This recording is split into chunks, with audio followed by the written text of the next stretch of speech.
Hi again guys, and welcome to another custom build within Special Projects, leading on from the last custom build that we did for a fictional Range Rover Evoque SVR.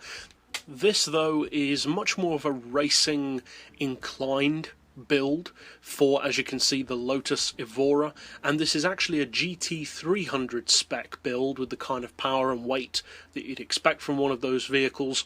And it's actually a convincing looking and convincing performing car as a JGTC or JPGT style race build.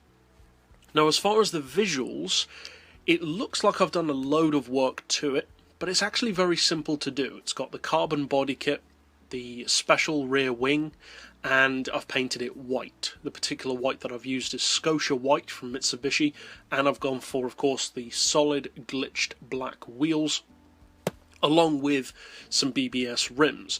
So overall, it's a very simple visual look to get on the car. So there's no real need to go over to the visual tuning garage for that. So we'll go straight over to the mechanical side of things to not replicate the car, of course, because it's not real, but to replicate what a JPGT style Evora would be like, and then of course take it out to a track to allow it to prove itself.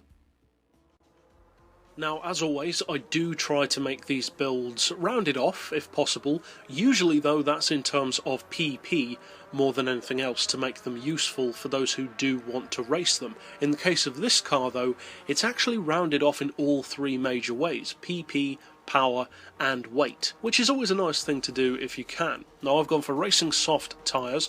As far as suspension, we've lowered the ride height as far as it can go. For the springs, we've increased those right up to 1025 and 1575. The dampers I've increased to 5, anti-roll a little to 4. We've got neutral camber and tow. As far as the gearbox, well, we'll come to that last, as we usually do. As far as the diff, I've gone for the highest initial torque, lowest acceleration and lowest braking, but as always, feel free to change those to find what suits your personal driving style best. As far as power, you can achieve 300 horsepower in this car without doing anywhere near as many upgrades as I've done. But what I wanted to do was increase its PP for that power, increase its torque, and also make it feel like a restricted racing vehicle, because of course fitting many of these parts, such as your engine, your exhaust upgrades, raises the maximum redline of the vehicle.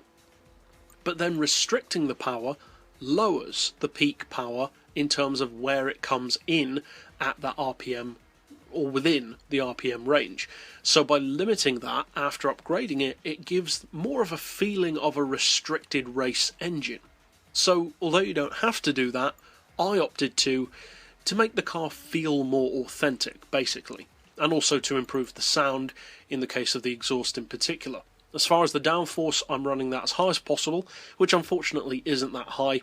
I've got the maximum weight loss package, and then a very slight ballast weight of 12 kilos, which I'll put all the way to the front to, not really noticeably, but to slightly nonetheless improve the weight distribution, and more importantly, to bring it up to 1100 kilos, which is of course the weight that it needs to be, and also to get it within 500 pp.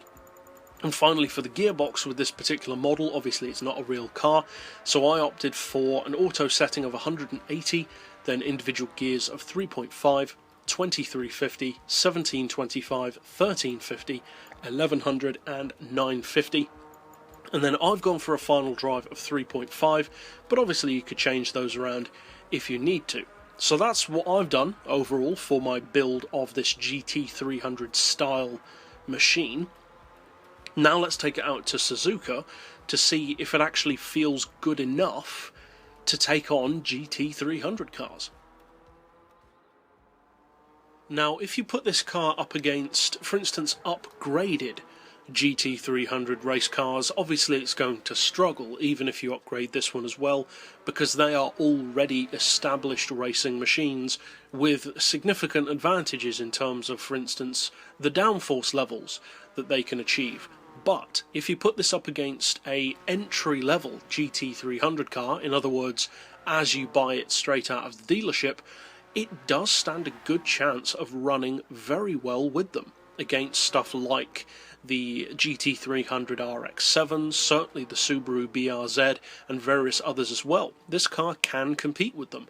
Now, with the torque setting on the diff in particular, the front end is a little light, and although that may be too twitchy for some people, it really helps with high-speed manoeuvrability on tracks where you need that, such as, for instance, Sierra. If, though, that's too twitchy for you, be sure to take the initial torque in particular a bit lower to stiffen it up a bit more, and if necessary, of course, change other things like camber, etc.